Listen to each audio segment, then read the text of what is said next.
Os momentos mais sombrios da psique humana deram origem às figuras mais aterrorizantes. Embora seus surtos tenham cessado há muito tempo, sua presença malévola ainda persiste até hoje. Ninguém sabia na época, mas a partir de 1903, algo incrivelmente sinistro estava acontecendo na Alemanha. Até onde todos sabiam, a cidade estava a salvo de entidades homicidas e maníacos enlouquecidos. Apesar das tensões sociais que aconteciam na época, as pessoas acreditavam que não estavam em perigo. Eles se sentiam tão seguros que alguns permitiam que desamparados morassem em suas casas. Uma dessas pessoas caridosas era Karl Denker, um membro muito querido de sua comunidade. Denker nasceu em uma vila pouco conhecida, na Baixa Silésia, em 1870. Pouco se sabe sobre sua vida, exceto que alegam que era um péssimo aluno e teria fugido de casa jovem. Quando tinha 25 anos, seu pai faleceu. E mesmo tendo perdido contato com a família, ele ainda herdou uma quantia considerável de dinheiro. Ele usou a herança para comprar uma propriedade com uma casa, um galpão e um jardim em Münsterberg. Mas Denker tinha um segredo incrivelmente sombrio que ninguém jamais teria imaginado, se não fosse por um evento em particular que revelaria sua segunda vida sinistra. Em 21 de dezembro de 1924, um homem sem teto apareceu na delegacia de polícia. Encharcado em seu próprio fluido vital, ele fez uma afirmação inesperada. Ele disse que havia escapado com vida do apartamento de Denker. Claro, a polícia foi lenta para responder a essa acusação, já que ele era um mendigo e o acusado era um cidadão respeitável. Após confirmação médica de que o homem foi atacado com um machado e sofreu ferimento grave na cabeça, a polícia decidiu visitar Denker. Ele foi interrogado e admitiu ter atacado a vítima, alegando que ela havia tentado roubá-lo. Embora a polícia tenha sido receptiva à explicação, eles levaram o suspeito para a cela, onde ele permaneceria enquanto o caso era resolvido. Antes que qualquer investigação adicional pudesse acontecer, porém, o suspeito encontraria sua morte prematura ali mesmo em sua cela. Apesar do ocorrido, a polícia ainda relutava em acreditar que Denker faria algo errado. Apenas na véspera de Natal, ao buscar seus pertences no apartamento, eles descobriram que tipo de monstro vivia entre eles. Na casa, havia uma estação improvisada para processar carne, mas testes mostraram que não era de animais. Centenas de ossos estavam espalhados pelo apartamento, 240 dentes, peles desidratadas e um armário repleto de roupas manchadas de vermelho. Desde 1903, descobriu-se que Denker caçava pessoas em situação de rua que haviam deixado tudo para morar em sua casa. Enquanto as autoridades continuavam a vasculhar o apartamento, incrédulas, cada vez mais coisas perturbadoras iam ficando evidentes. Alguns restos humanos foram transformados em objetos, como cintos e sapatos. Com os documentos e papéis de identificação deixados por Denker, investigadores identificaram ao menos 20 vítimas, a maioria liberada de hospitais ou prisões antes de ficarem sob seus cuidados. Considerando todas as evidências encontradas no apartamento, as autoridades tiveram que admitir o óbvio. Esse cidadão exemplar era secretamente responsável por mais de 40 homicídios. Os crimes angustiantes rapidamente vieram à tona, causando choque em toda a sua comunidade. Foi Dean Corll que ficou conhecido como o Homem Doceiro, quem deixou para trás cenas brutais em Houston e Pasadena, que seriam vistas como um homicídio em massa quando ele finalmente parou. O apelido Homem Doceiro foi dado a esse serial killer por sua ligação com a fábrica de doces de Houston Heights. Ele também costumava dar doces de graça às crianças da vizinhança, um hábito perturbador após as revelações. Sua onda de crimes começou em 1970 e durou 3 anos. Nesse período, ele fez ao menos 29 vítimas confirmadas. Acredita-se, porém, que esse indivíduo perturbado cometeu muitos outros atos, principalmente no início da vida adulta. Seu jeito encantador e gentileza com as crianças o tornavam confiável na comunidade, facilitando seus assassinatos. Coral atraía vítimas oferecendo carona para seus endereços e prometendo festas. Mas essas festas não tinham balões, luzes piscando e música. Em vez disso, eram sequestro, tortura e homicídio por asfixia ou outros ferimentos fatais. Ao contrário da maioria dos assassinos em série, o Homem Doce não agia sozinho e era auxiliado por 2 jovens, David Brooks e Elmer Henley. Muitas das vítimas eram supostamente amigas de um ou de ambos os cúmplices, o que tornava ainda mais fácil caçá-las. Uma vez que as vítimas estavam na casa desejada, narcóticos e álcool dominavam a noite. Todos aparentemente ignorando a tábua de tortura de compensado naval pendurada na parede.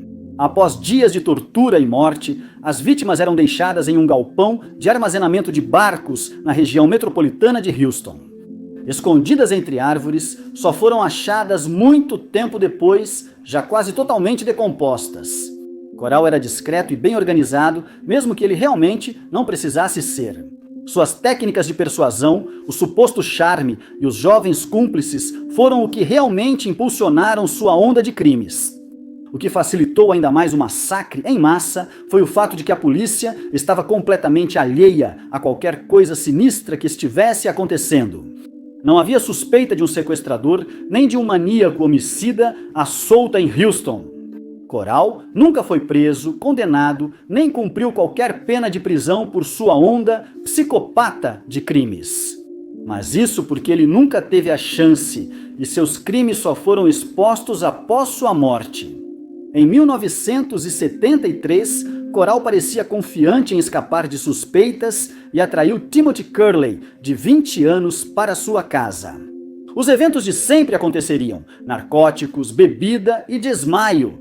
Mas dessa vez, algo deu errado. Outro indivíduo tinha ido até a casa, convidando seu cúmplice, Henley.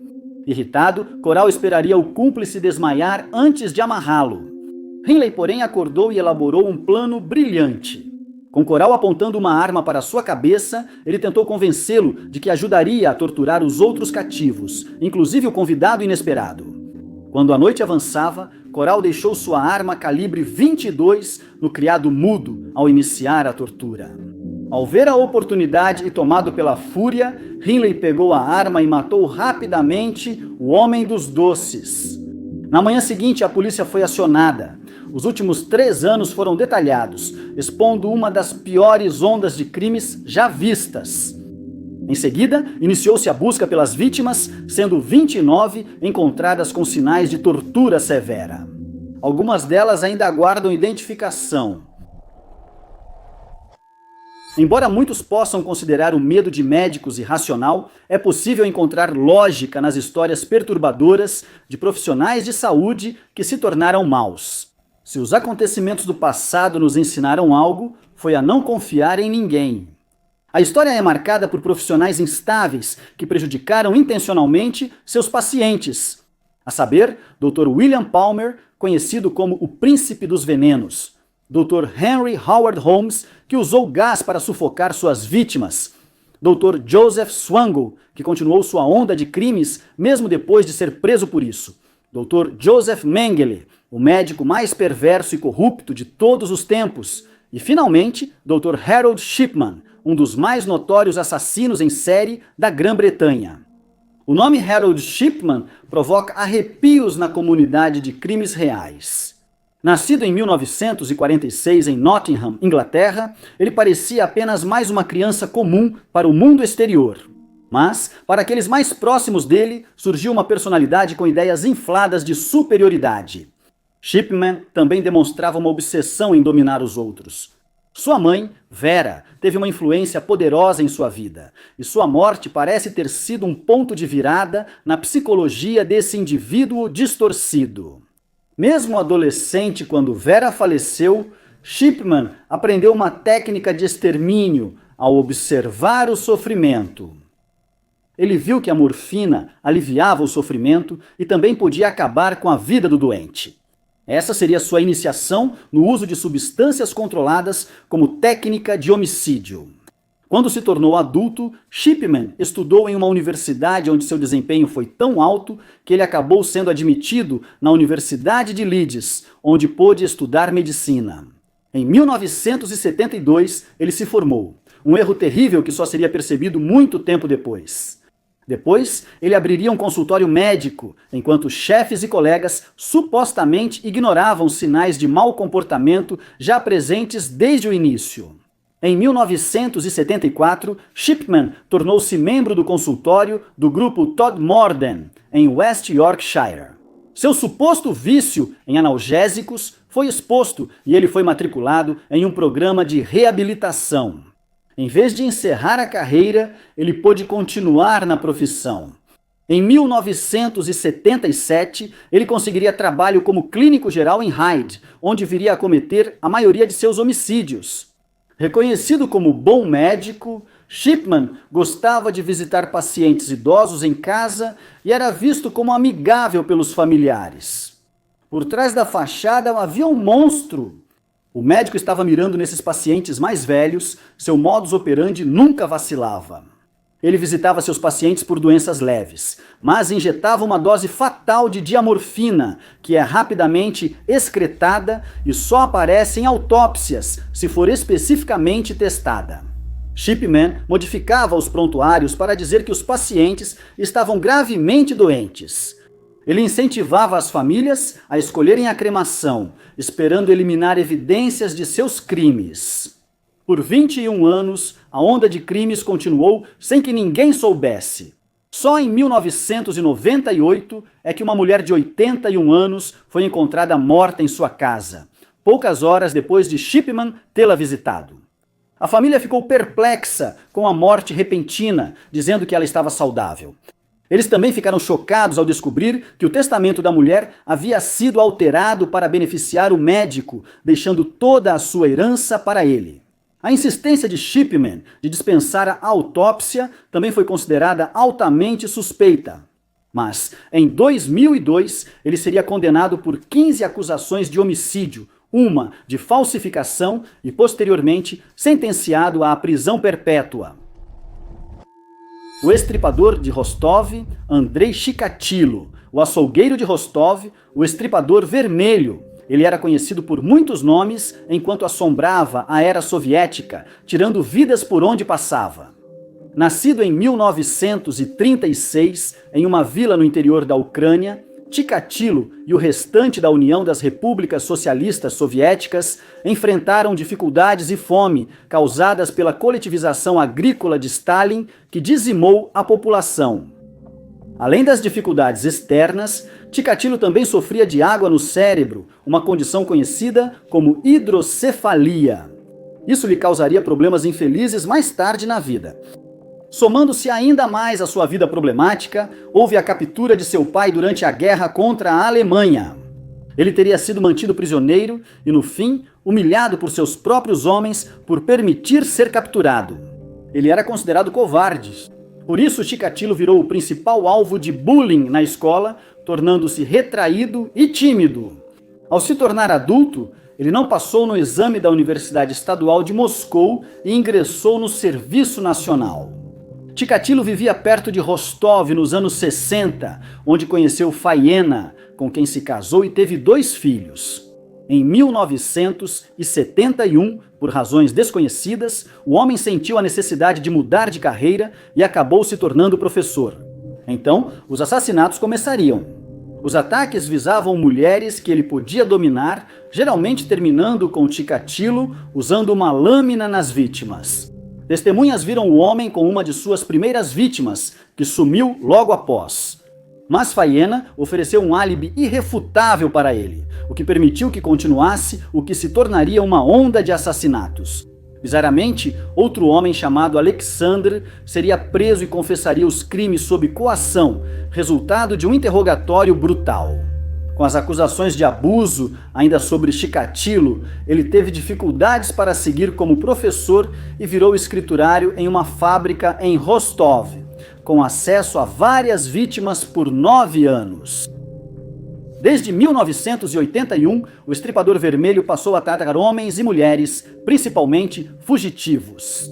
Ele fazia amizade nas estações ou pontos de ônibus e atraía-os para as florestas próximas. Chikatilo atacava vítimas sozinhas, usando uma lâmina para mutilá-las. Na maioria das vezes, ele removia partes do corpo, como pontas de línguas ou narizes das vítimas. Seu foco principal eram os olhos das vítimas, pois acreditava que sua marca permanecia neles após a morte. Esse modus operandi permitiu que vários casos de homicídio fossem ligados a um só homem. Mas a mídia, controlada pelo Estado, suprimia a ideia de uma série de assassinatos para manter a ordem pública. Em 1983, porém, as coisas iam mudar. O major Mikhail Fedesov sabia que algo horrível estava acontecendo aqui e começou a investigar. Seu trabalho focava nos doentes mentais, mas as confissões dos suspeitos eram vistas como pouco confiáveis. Cada crime gerava mais evidências forenses, oferecendo às autoridades nova perspectiva. Acreditava-se que o maníaco tinha sangue tipo AB, indicado pelo DNA, e cabelos grisalhos encontrados em várias cenas. Durante as buscas por alguém com essa descrição, Chikatilo foi preso por comportamento suspeito. O fluido corporal dele foi testado com as evidências e era compatível. Mas ele escapou da suspeita de homicídio e sua onda de crimes recomeçou. Nos anos seguintes, os corpos continuaram surgindo e os detetives sem entender.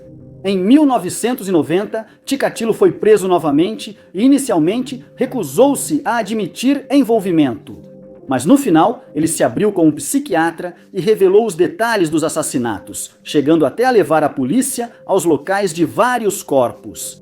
Ele somou 56 vítimas, mas pode haver mais ao fim de seus crimes.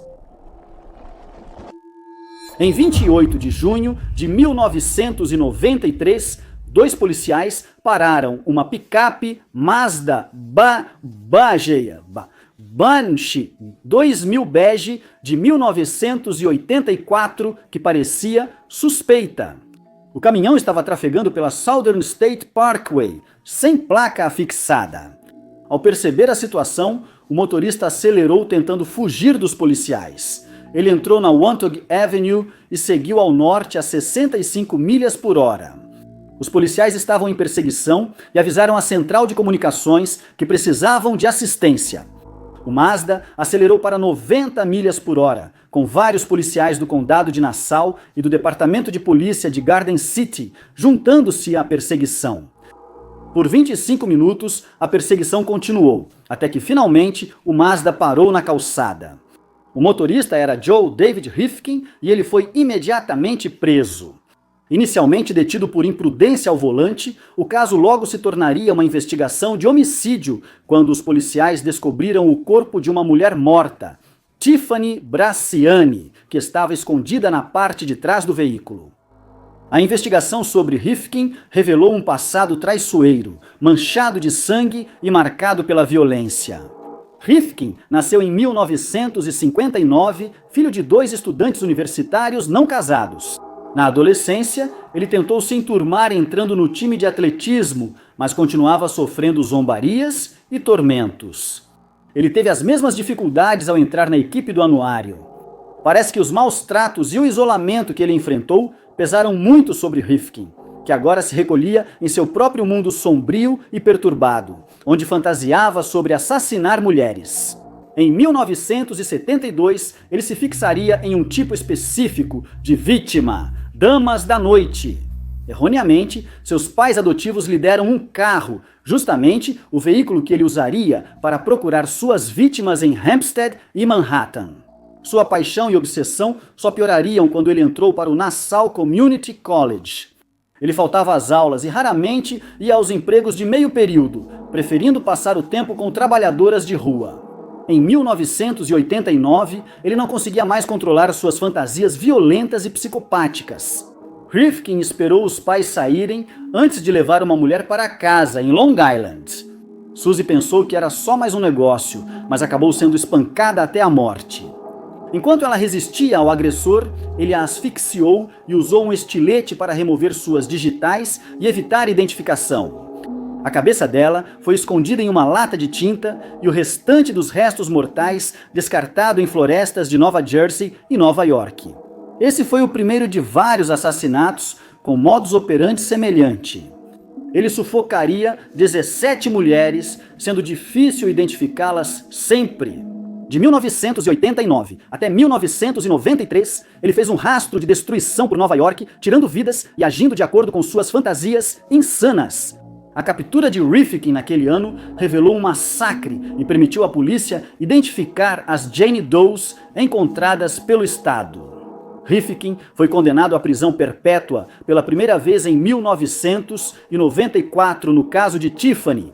Em 1995, recebeu mais 2 sentenças, depois mais 3, até 1996, totalizando 8 sentenças de prisão perpétua, que cumpre até hoje, aos 66 anos. Hollywood era um lugar ameaçador para uma jovem atriz em ascensão no final dos anos 50.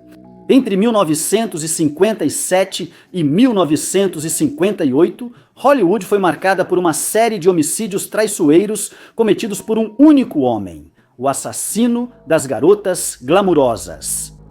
O método era quase igual para todas as vítimas. O agressor publicava anúncios fingindo ser fotógrafo e buscando contratar modelos. Às vezes ele dizia que buscava um encontro. Mulheres desavisadas encontravam o falso fotógrafo, que posava para fotos de glamour antes de atacá-las e abandonar seus corpos no deserto. O homem por trás da câmera era um nova-iorquino chamado Harvey Glatman. Para a maioria, nada levou Glatman ao limite para iniciar os ataques, exceto questões psiquiátricas pré-existentes. Enquanto passava a maior parte de seus anos de formação em Denver, Colorado, seus pais começaram a notar algo peculiar sobre o jovem garoto. Ele apresentava comportamentos perturbadores, considerados sadomasoquistas. Perturbados pelo comportamento que haviam presenciado, os pais de Glatman o levaram a um profissional, que simplesmente disse que ele superaria isso com o tempo. Mas isso estava longe da verdade. Quando estava no ensino fundamental, ele já participava de furtos de bolsas, arrombamentos e, mais perturbador ainda, agredia mulheres. No ensino médio, Glatman já começaria a cumprir pena após ser identificado por várias vítimas. Durante uma de suas passagens, ele seria diagnosticado com personalidade psicopática, tipo esquizofrênico. Não se sabe se ele recebeu tratamento, mas dizem que foi libertado condicionalmente em 1948 após uma sentença. Então, em 1957, o assassino das garotas glamurosas se mudaria para Los Angeles e a traição tomaria conta da cidade em seguida. Sua primeira vítima seria Judy Ann Dow, de 19 anos, envolvida em uma disputa de custódia com o ex-marido. Quando um fotógrafo ofereceu $50 para uma modelo posar na capa de um romance pulp, ela não resistiu. No dia em que ele chegou ao apartamento dela, os colegas de quarto de Dow não viram nenhum perigo em torno de Glatman. Ele parecia um cavalheiro e confiável. Mas, quando eles se fecharam atrás das portas, um evento angustiante iria acontecer. Após sufocá-la, ele levaria seu corpo a um local isolado. As próximas 3 vítimas dele teriam o mesmo destino. Todas foram fotografadas amarradas e amordaçadas e descartadas no deserto. No entanto, a 4ª vítima de Glatman acabaria sendo sua ruína. Lorraine Vigil aproveitou sua única chance de segurar o cano da arma que Glatman usava para forçar suas vítimas. Ela pegou a arma e manteve o assassino das garotas glamour sob ameaça até a polícia chegar.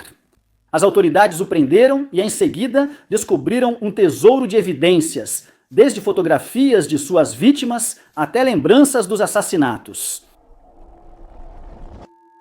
De 1986 a 2003, os usuários de trem no México, Canadá e Estados Unidos não estavam seguros. O assassino da ferrovia estava à solta, usando as linhas de trem para atacar implacavelmente. Ao se esconder nos trens, ele esperava pela oportunidade perfeita para atacar. Não importava quem fosse a vítima. Etnia, gênero e idade não tinham papel em suas escolhas. Ele estava simplesmente sedento por qualquer assassinato que pudesse cometer. Depois de esperar pacientemente, os usuários do trem caíam vítimas de um golpe repentino na cabeça e, antes mesmo de perceberem o que estava acontecendo, já estavam mortos. Algumas vítimas eram roubadas e também agredidas, mas isso geralmente era só uma intenção secundária. O objetivo principal dos ataques era dominar e massacrar pessoas desavisadas. O homem por trás da máscara era Ángel Recendiz, cuja infância foi nada menos que traumática. Ele nasceu em 1960 e permaneceu fisicamente pequeno até adulto. Dizem que sua mãe nunca se casou com seu pai e o agredia fisicamente. Depois ele foi morar com o tio, onde a situação piorou, pois também era maltratado por ele. E ele também foi agredido por um criminoso local, o que resultou em sua fuga. Ainda jovem, Recendiz vivia nas ruas e acabou se envolvendo com o mundo dos entorpecentes. Na vida adulta, Recendiz trabalhou em agência de empregos temporários, mas ficou 11 anos preso por roubo de carros, arrombamento e posse de arma de fogo. As dificuldades cobraram seu preço e ele acabou perdendo o controle. Do México, ele começou a viajar pelos Estados Unidos e Canadá, cruzando as fronteiras ilegalmente. Ao usar vários pseudônimos, ele escapou das autoridades por muito tempo, aumentando o número de vítimas. Usando as ferrovias, Recendiz procurava suas vítimas, cada uma menor do que ele e fácil de dominar. Sua arma preferida era qualquer coisa por perto, picaretas, pedras ou qualquer objeto contundente e fácil de usar. Ele também usava um cobertor para cobrir a vítima ou qualquer outro método para obscurecer a visão dela e sair do seu campo de visão imediato. Após cada homicídio brutal, Recendiz costumava ficar nas casas das vítimas, geralmente para comer. Depois, ele pegava itens sentimentais das vítimas e deixava a carteira de motorista visível, supostamente para conhecê-las melhor. Os itens que ele pegava geralmente eram presentes para a esposa, filha ou mãe, que vivia em Rodeio, no México. Embora ele roubasse vários itens valiosos e importantes, Recendiz sempre deixava o dinheiro para trás. Com o surgimento de corpos nos Estados Unidos com o mesmo modus operandi, os investigadores começaram a conectá-los. Por meio da perícia, eles conseguiram determinar que cada um dos homicídios estava conectado e havia sido cometido pelo mesmo autor. Em junho de 1999, Recendiz foi colocado na lista dos mais procurados do FBI, com uma recompensa de $50 mil. No mesmo mês, as autoridades contataram a irmã do assassino dos trilhos, prometendo segurança pessoal na prisão, visitas regulares e avaliações psicológicas. A avaliação concluiu que Recendiz tinha esquizofrenia paranoide e delírios intensos. A irmã conseguiu convencer Recendiz a se entregar, e no dia 13 de julho foi exatamente isso que ele fez. Ele foi julgado e considerado culpado de 15 homicídios em primeiro grau com evidências abundantes. Jack Unterweger tem um passado bastante conturbado, marcado pelo abandono na infância e pelo alcoolismo. Em sua adolescência, ele entrou para o mundo do crime e com apenas 16 anos foi preso e encarcerado por agressão.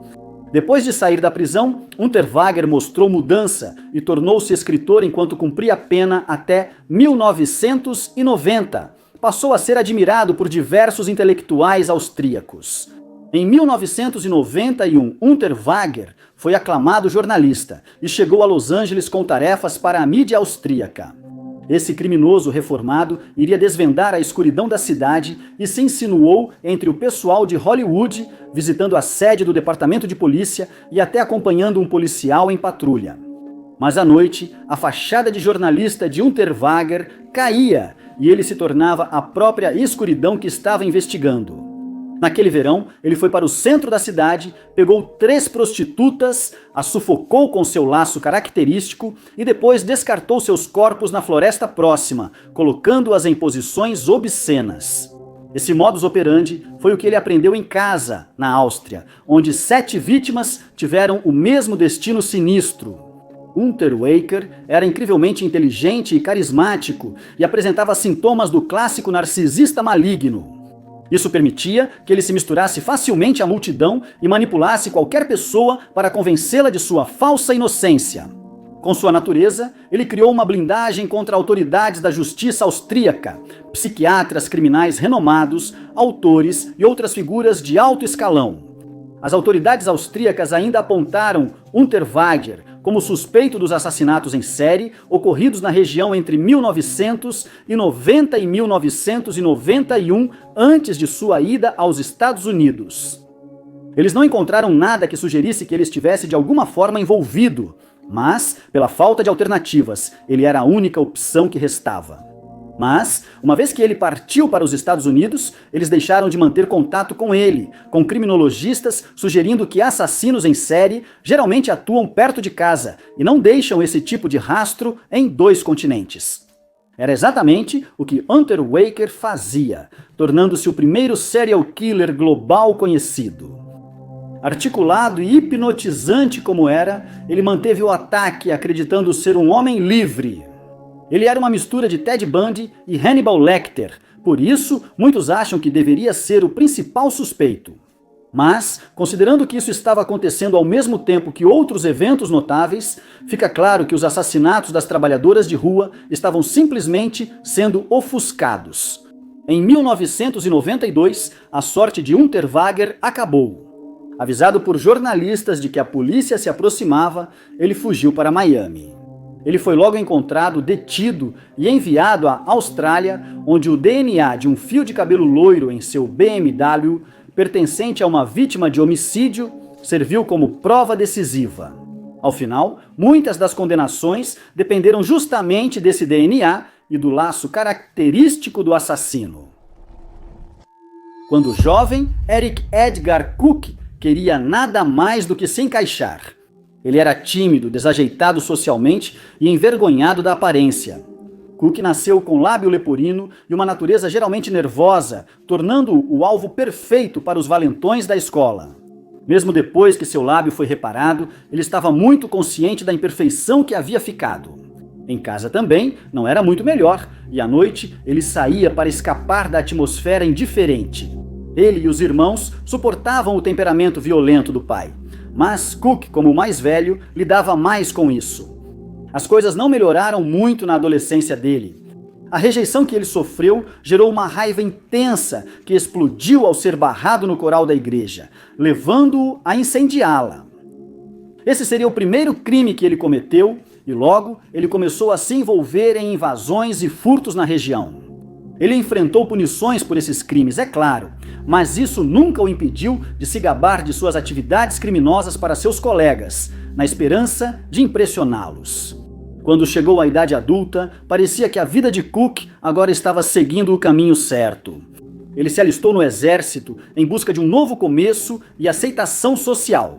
Após 3 meses, a rejeição retornou e ele foi dispensado por condenações na infância. Embora isso o tenha desequilibrado, ele ainda conseguiu manter a calma, se casou e até teve 7 filhos. Um dia, toda aquela rejeição e raiva retornaram intensamente, e como na infância, Cook voltou a andar pelas ruas à noite.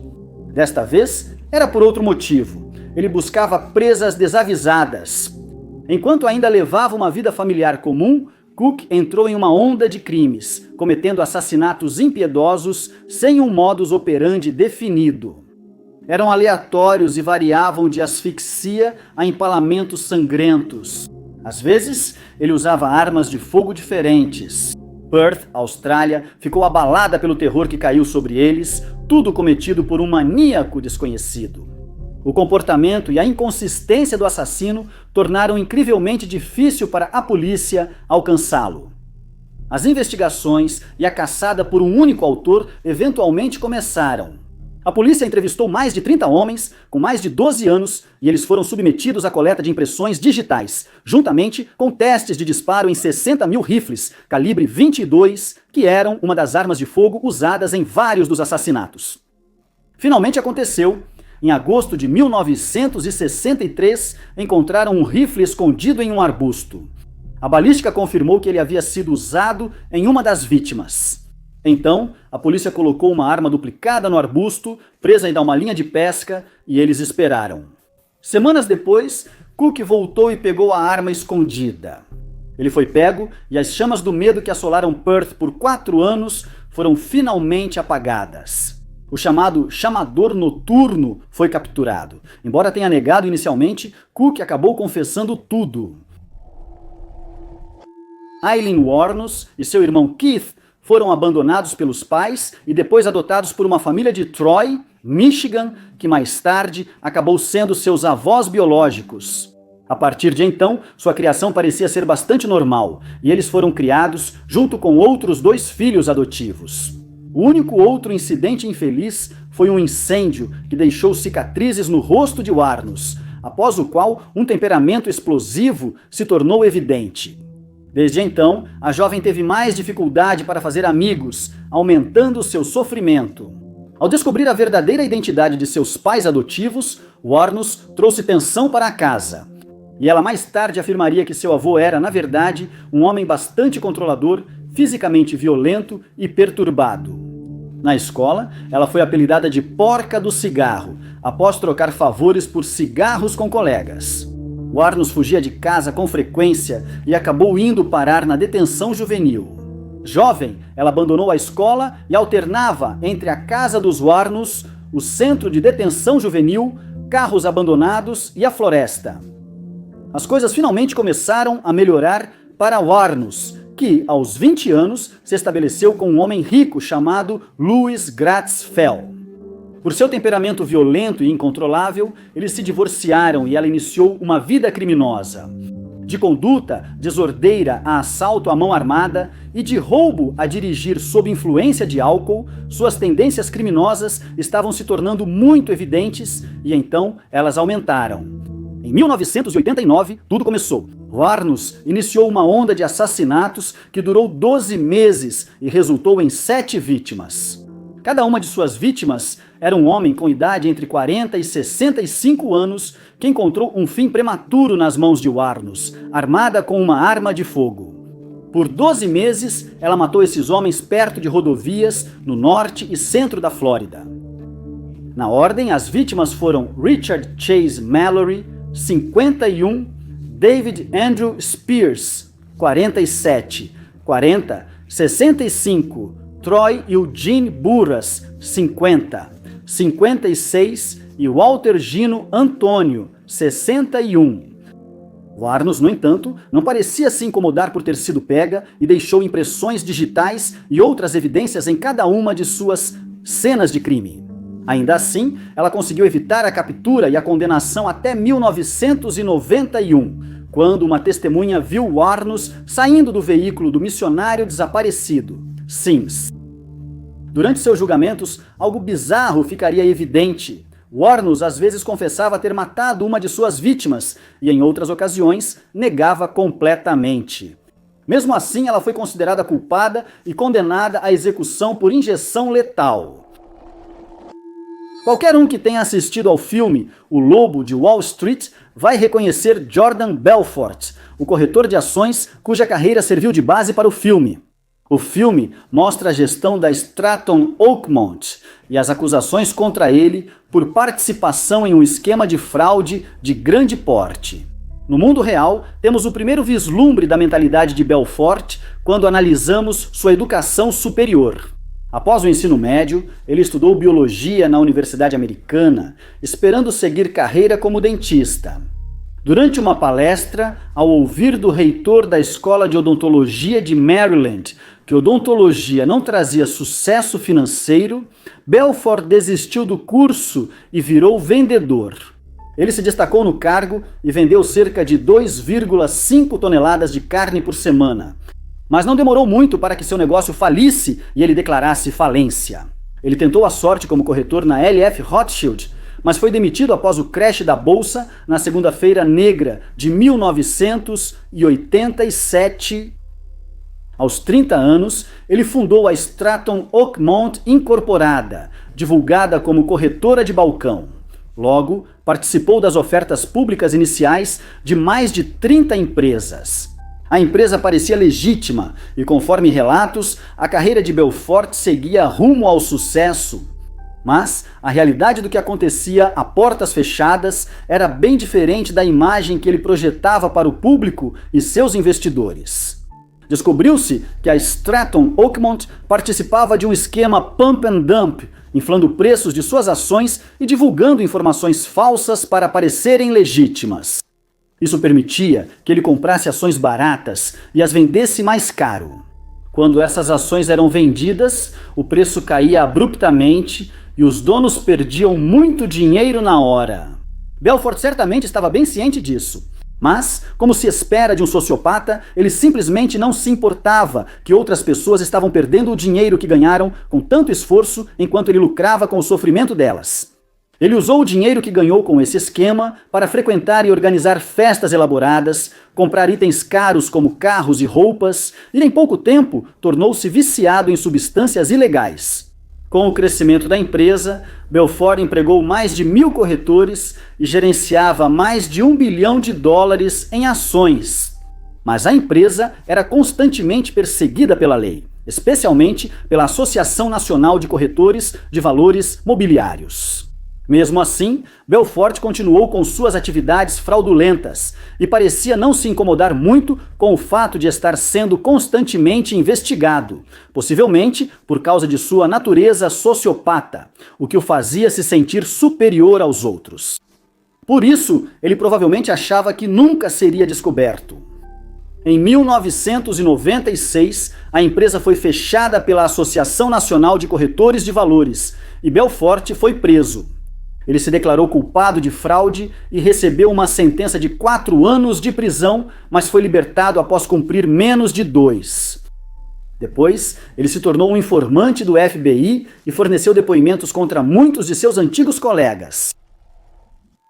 Calígula é conhecido como imperador romano louco por seu comportamento estranho, instável e cruel. Hoje, com avanços na psicologia, acredita-se que ele era um sociopata ou talvez um psicopata. Ele permanecerá para sempre como um dos imperadores mais notórios que já governaram Roma. Após seu nascimento, ele foi chamado Caio Júlio César e desde o início de sua vida começou a aprender sobre política. Seu pai, Germânico, era general do exército romano e sua mãe, Agripina, junto com ele, integrava a dinastia Júlio-Claudiana.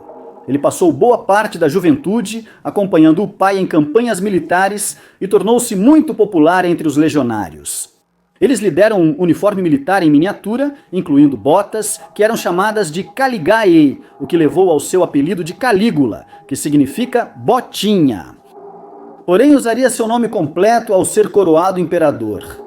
Depois de viajar para o Egito no ano 10, seu pai contraiu malária e faleceu. Mas Agripina insistiu que ele havia sido envenenado pelo governador a mando de Tibério. Ele e Agripina tiveram um relacionamento tumultuado após a morte de Germânico. E, eventualmente, ele a exilou junto com o irmão dela depois que foram acusados de traição. Calígula foi morar com sua bisavó, mas quando ela também faleceu, ele passou a viver com sua avó. Os irmãos de Calígula foram declarados inimigos públicos e também exilados, e ele, junto com suas 3 irmãs, permaneceu em Roma como reféns. Tibério acabou falecendo no ano 37 d.C., e embora tenha sido especulado que Calígula pudesse ter sido o responsável, ele ainda assim foi coroado imperador. Mas com esse novo senso de poder, vieram alguns problemas muito sérios. Calígula agora podia fazer o que quisesse, criando leis como bem entendesse e quebrando-as à vontade. Ele governava com mão de ferro e seus súditos não ousavam se opor a ele de forma alguma. Ele costumava se envolver com as esposas dos oficiais e se gabava disso para eles. Ele tinha pouca consideração pela vida dos outros.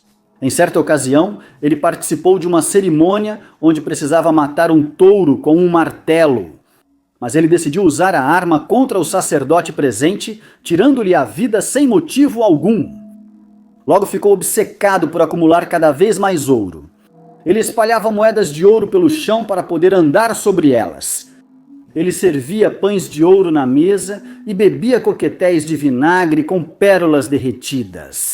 Ele era tão apaixonado pela própria imagem que mandou construir um templo e o dedicou a si mesmo. Ele mandou fazer uma estátua de ouro de si mesmo para o templo e ordenou que seus funcionários a vestissem com as roupas que ele usava diariamente. Ele tinha refeições caríssimas, casos com várias mulheres e mandava fazer estátuas de ouro, enquanto muitos súditos lutavam por trabalho e comida. Mesmo assim, seguia indiferente. Ele acabou mandando executar muitos de seus senadores, ordenou que a vida do neto de Tibério fosse tirada e insultou um membro da guarda pretoriana, o que levou à sua queda.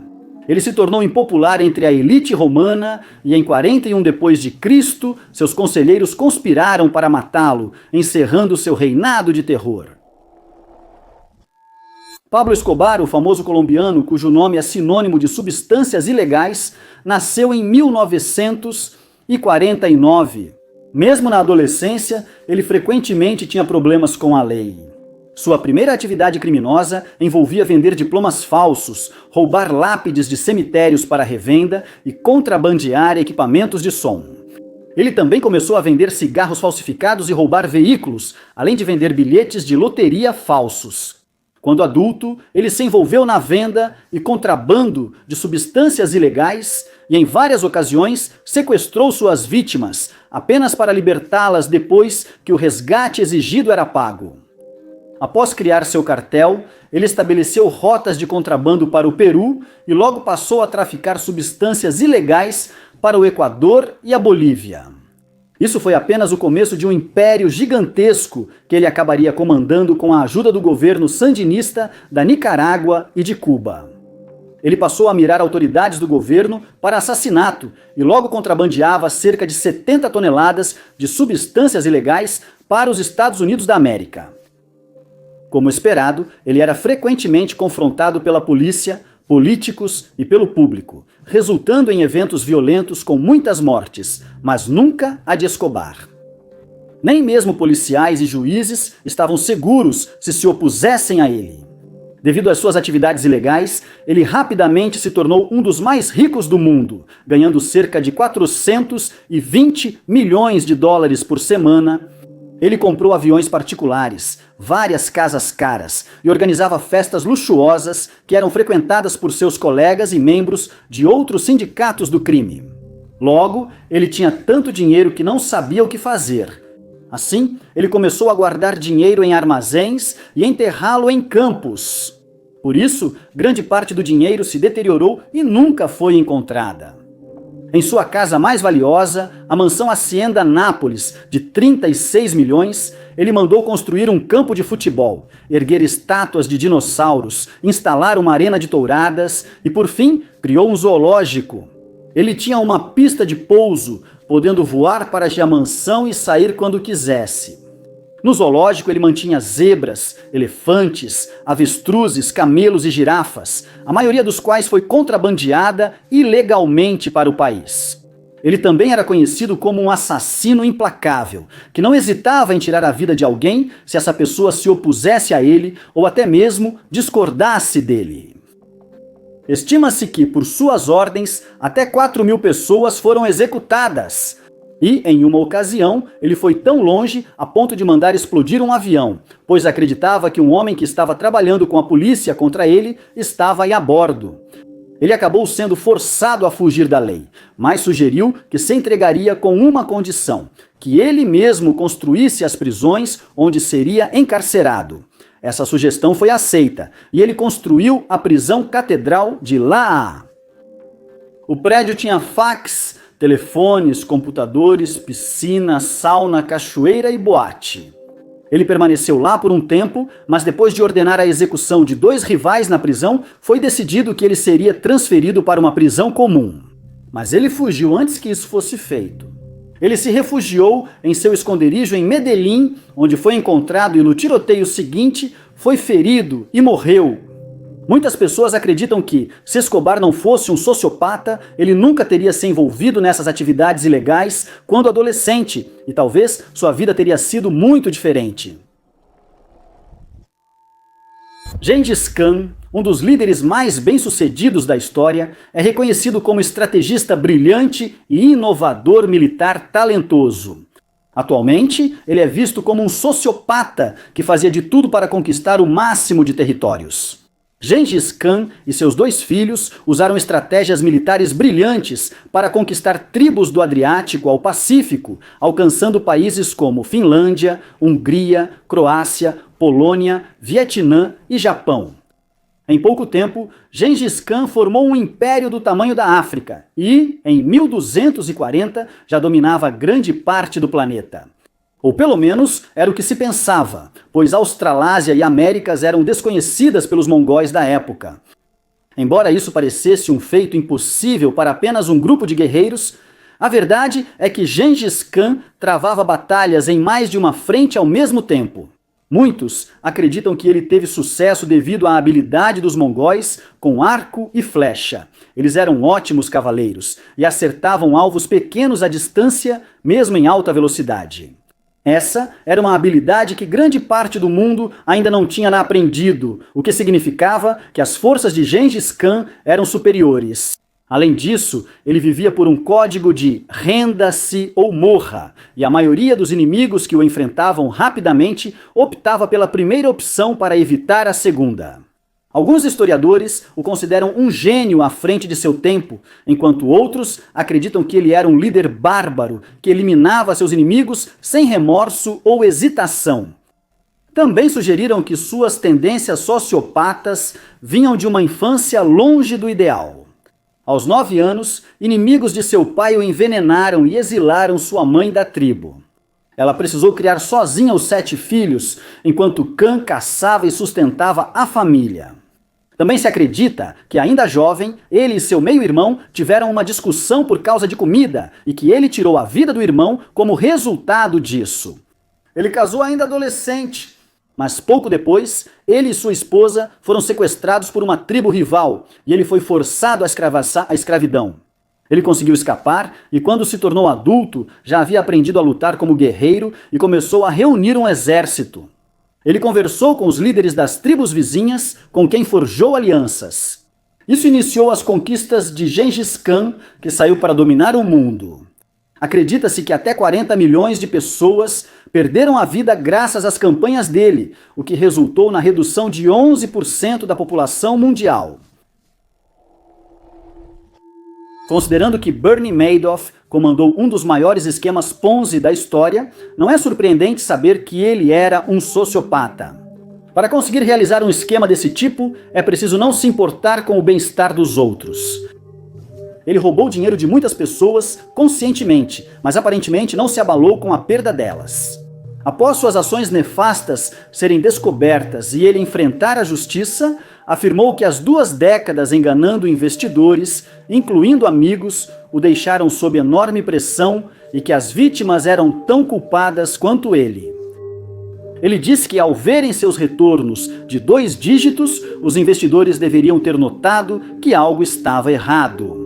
Esse é um traço clássico de sociopatia, no qual a culpa é transferida da pessoa culpada para tentar obter simpatia, mesmo quando isso não é de forma alguma justificado. Madoff, porém, afirmou várias vezes que não é sociopata e que a mídia o retratou injustamente como criminoso desde o início. Diz que, ao começar a operar, seguiu todas as regras. Segundo ele, conheceu pessoas sem escrúpulos que o prejudicaram e não o compensaram. Ele afirma que foi obrigado a recorrer ao engano e ao crime, novamente culpando os outros por suas escolhas.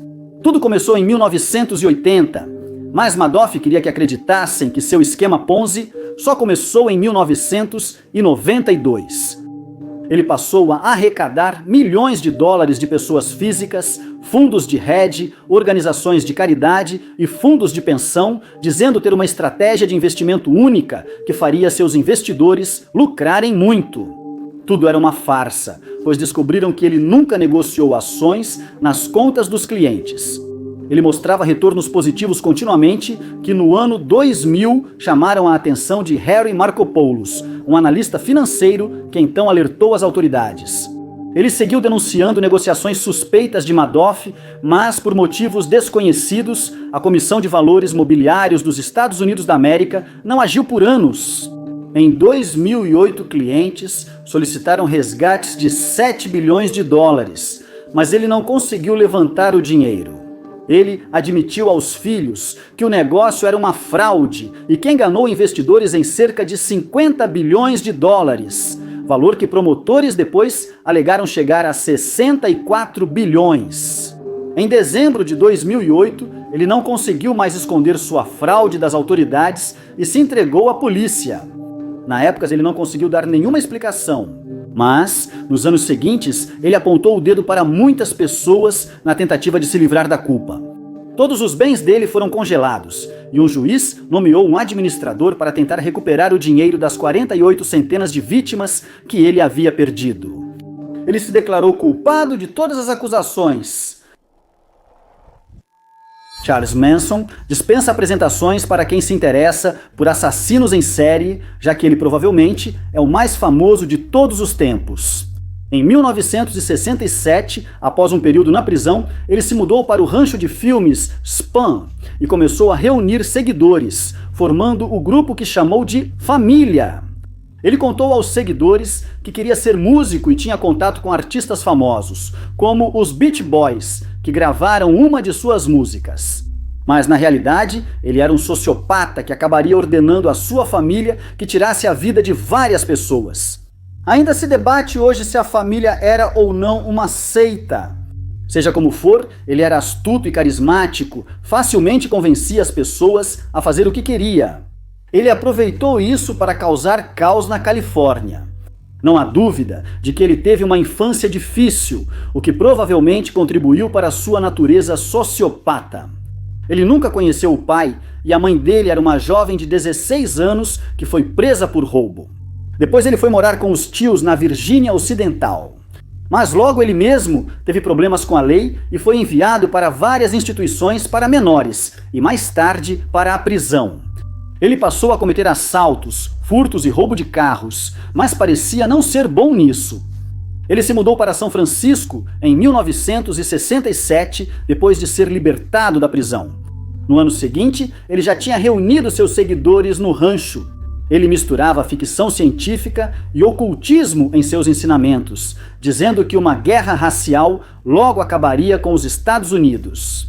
Em 1969, ele executou seu plano e mandou membros da família à casa de Roman Polanski, onde mataram Sharon Tate, Jay Sebring, Abigail Folger, Wojciech Frykowski e Steven Parent. Mas eles não foram as únicas vítimas do grupo, pois tiraram a vida de Leno LaBianca e sua esposa, Rosemary, na noite seguinte, também sob as ordens de seu líder, Manson. Mas eles não ficariam impunes por muito tempo. Os membros do culto que estavam envolvidos foram rastreados e presos, junto com Manson. O julgamento resultante cativou os Estados Unidos. Mas os procedimentos eram frequentemente interrompidos por membros da família, que aguardavam do lado de fora do tribunal, muitos portando lâminas afiadas. Eles também tentaram dissuadir as testemunhas de depor. E no tribunal, em uma ocasião, Manson tentou atacar o juiz depois que lhe foi negada a permissão para interrogar uma testemunha. Quando Manson foi chamado para depor, o júri foi retirado da sala, pois temiam que ele os influenciasse com seu carisma. Ele fez declarações confusas e erráticas, muitas vezes culpando a música da época pelo ocorrido. Quando apareceu na fase de sentença, ele estava de cabeça raspada e afirmou ser o diabo, dizendo que o diabo sempre foi careca. Ele e os co-conspiradores foram condenados à morte, depois comutada para prisão perpétua, sem liberdade condicional. No entanto, ele faleceu ainda encarcerado em 2017 e hoje é lembrado como um dos serial killers mais assustadores da história moderna. Muitos historiadores afirmam que Iosif Stalin, o ditador soviético que governou aquela região por 25 anos, exerceu mais poder político do que qualquer outro líder em toda a história. Muitas pessoas não sabem que ele na verdade não nasceu na Rússia, mas sim na Geórgia, que fica às margens do Mar Negro. Ele cresceu pobre, pois seu pai era sapateiro e enfrentava alcoolismo. Ele agredia Stalin regularmente, mas isso acabou quando Stalin decidiu se mudar para o Seminário Teológico de Tiflis, onde começou a estudar os escritos de Karl Marx, o que despertou seu interesse pelo comunismo. Em 1899, ele foi expulso por atividade revolucionária, mas algumas fontes dizem que saiu por vontade própria ao adoecer. Por um curto período, ele trabalhou como escriturário no Observatório de Tiflis, e acredita-se que esse tenha sido o único emprego remunerado que ele teve, além de sua carreira política. No ano seguinte, ele participou de manifestações e greves após entrar na clandestinidade. Mas logo ele se tornou impopular, pois gostava de violência e de incitar seus colegas manifestantes em confrontos com a polícia. Em 1903, ele entrou para os bolcheviques, grupo do Império Russo rival dos mencheviques. Ele se tornou um seguidor devoto de Lenin e foi preso em várias ocasiões por atividades revolucionárias. Porém, ele frequentemente escapava, fazendo muitos acreditarem que trabalhava com a polícia imperial. Lenin o elevou ao Comitê Central do Partido Bolchevique. Quando seu filho foi preso por soldados alemães na Segunda Guerra, ele recusou trocá-lo em uma sugestão de troca de prisioneiros. Ele ascendeu politicamente e tornou-se o líder indiscutível da União Soviética nos anos 1930. Ele era um governante implacável, mas o pior ainda viria. Em 1934, ele eliminou rivais em julgamentos simulados, chamados Julgamentos de Moscou.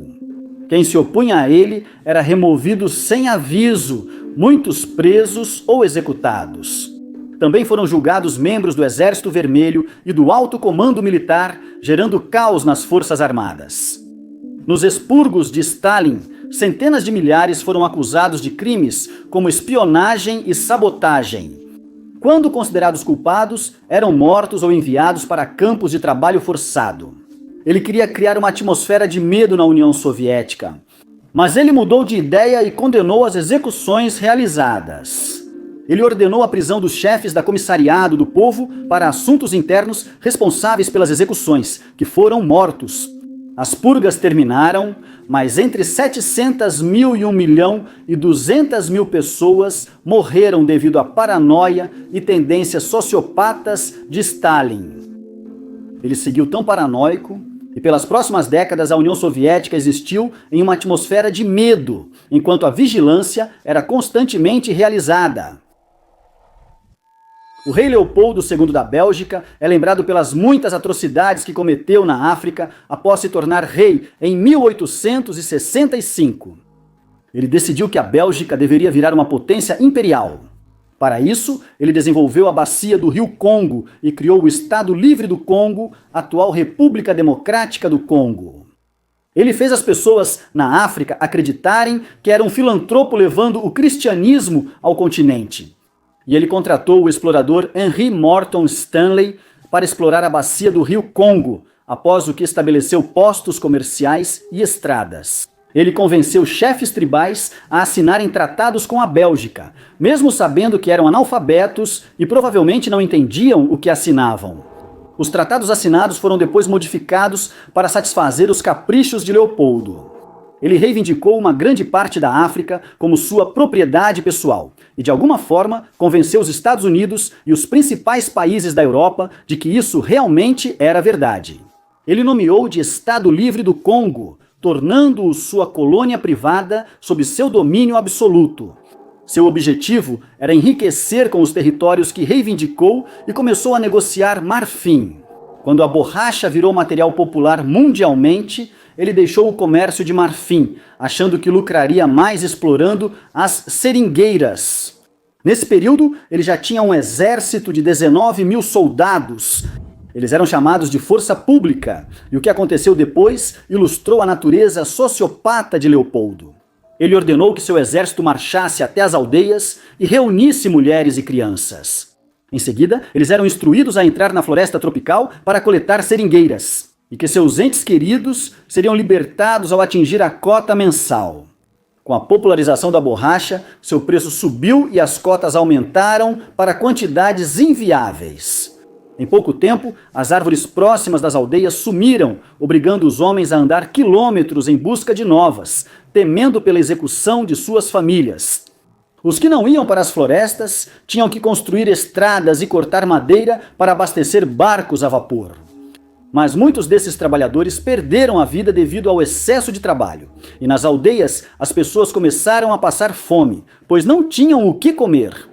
As pessoas das aldeias vizinhas fugiram após saberem das atrocidades que estavam sendo cometidas, e e depois de se esconderem nas florestas, lutaram para sobreviver, pois havia muito pouco para comer. Em alguns casos, os moradores tentaram iniciar uma resistência, mas foram prontamente executados. Graças à fome resultante, doenças começaram a se espalhar nas aldeias, resultando em mais vidas perdidas. A taxa de natalidade caiu drasticamente e estima-se que a população tenha diminuído até 50%. A comunidade internacional percebeu as ações de Leopoldo, forçando-o a abrir mão dos territórios adquiridos ilegalmente. Mas ele insistiu que fosse compensado pela perda pelo governo belga. Leopoldo acabou falecendo em 1909 após sofrer uma embolia. Desde jovem, Ismail Enver Pasha já mostrava que seria um grande líder.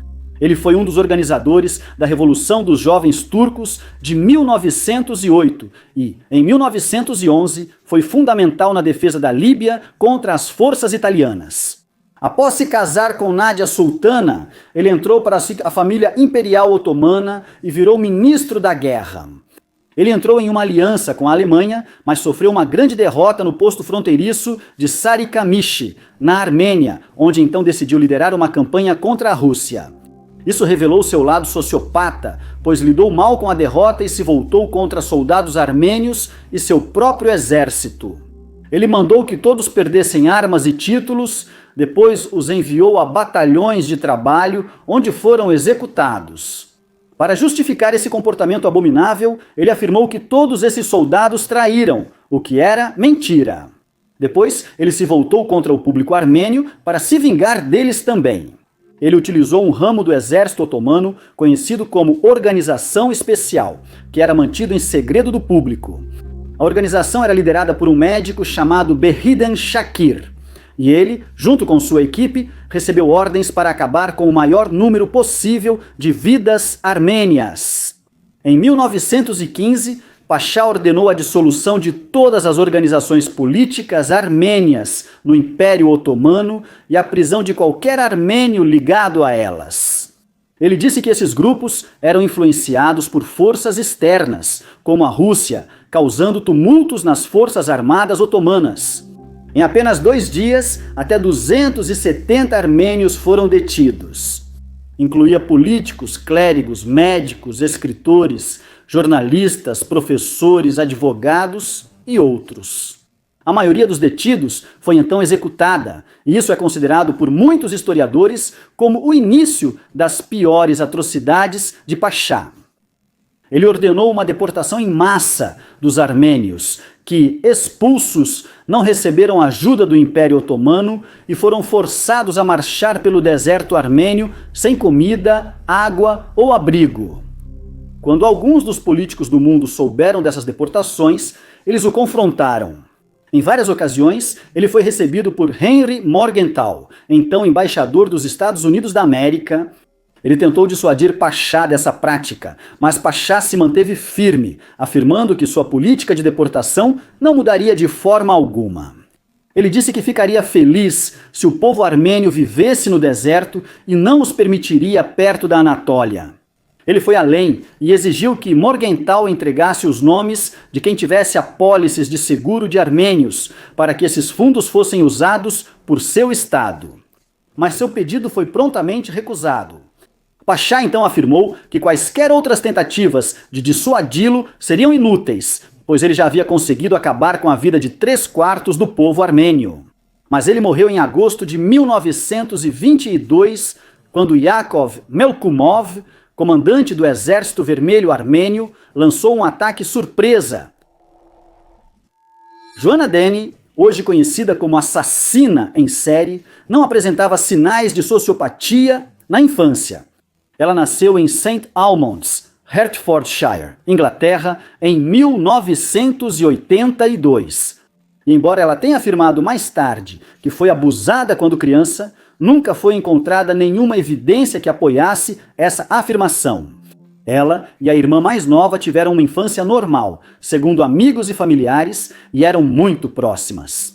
Tanto que elas criaram sua própria linguagem secreta que só elas entendiam. Ela adorava brincar com suas bonecas e frequentemente brincava com maquiagem, se vestia com roupas elegantes e experimentava diferentes penteados enquanto brincava. Quem conhecia a família dizia que os pais eram rígidos, mas nunca excessivamente protetores. Ela foi uma boa aluna na escola Roundwood Park, em Harpenden, e planejava cursar a universidade após o ensino médio. Seus pais esperavam que ela se tornasse advogada e não pouparam despesas com aulas extras. Ela também era fisicamente ativa, pois jogava nos times de hóquei e netball da escola, e segundo todos, parecia uma adolescente normal como qualquer outra. Logo, ela começou a andar com garotos mais velhos e faltou às aulas. Ela fugiu de casa com John Traynor, de 20 anos aos 15, e sua família a procurou desesperada.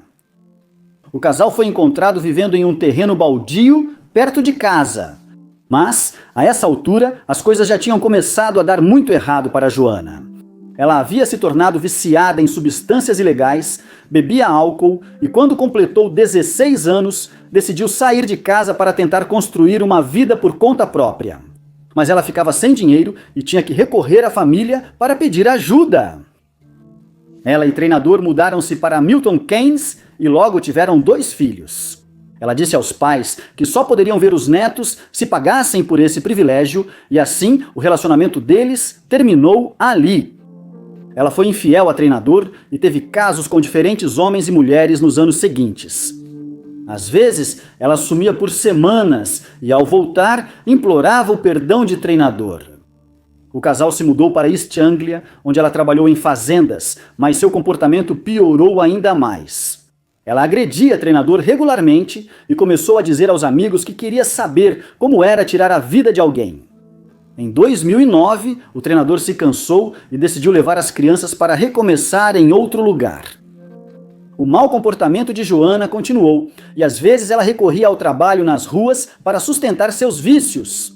Ela acabou sendo presa, após o que foi descoberto que ela apresentava tendências sociopatas, pelas quais recebeu tratamento, mas também foi diagnosticada como masoquista posteriormente. Em março de 2013, a vida de Joanna tomou o pior rumo. Ela conheceu um homem chamado Lukas Sloboszewski, que compartilhava seu amor por álcool e substâncias proibidas e o convidou para encontrá-la em um endereço em Peterborough. Ao chegar, ele esperava o habitual: álcool e drogas ilícitas.